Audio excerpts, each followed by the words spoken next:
정보, 즉 데이터의 개념은 대부분의 사람들이 알고 있지만 이를 우리 일상에 실제 활용하는 것은 아직 익숙하지 않습니다.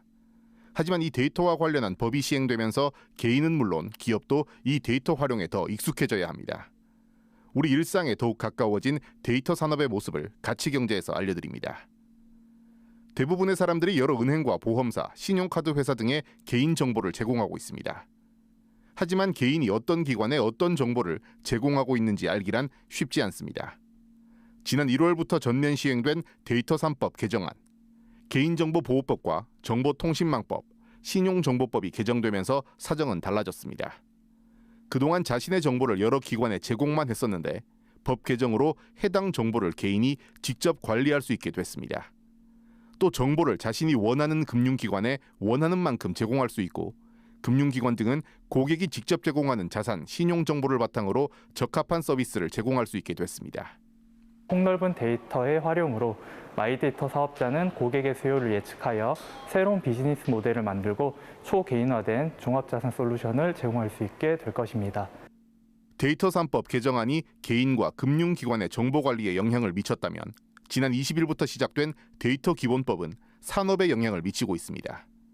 이 법은 국가와 자치단체가 각종 데이터를 직접 생산하고 이를 활용, 거래할 수 있는 환경을 만들고 데이터 산업 활성화를 위해 3년마다 계획을 세우도록 하고 있습니다.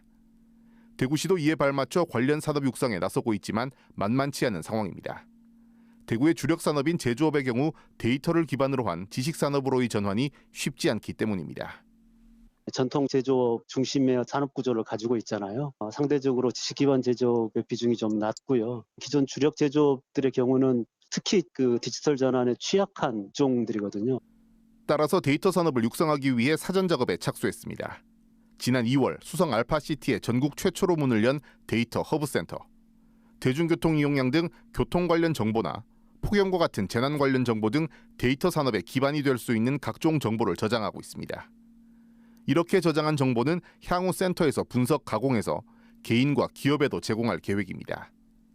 개인과 기업들은 이 정보를 제공받아 교통 편의나 환경 개선, 생활 안전, 소비 성향 분석 등에 활용할 수 있게 될 전망입니다. 빅데이터 수집을 지속적으로 확대하여 도시 문제 해결에 활용하고 다음 정부의 지역 공약인 디지털 데이터 거점 도시의 기반 플랫폼으로 활용할 계획입니다.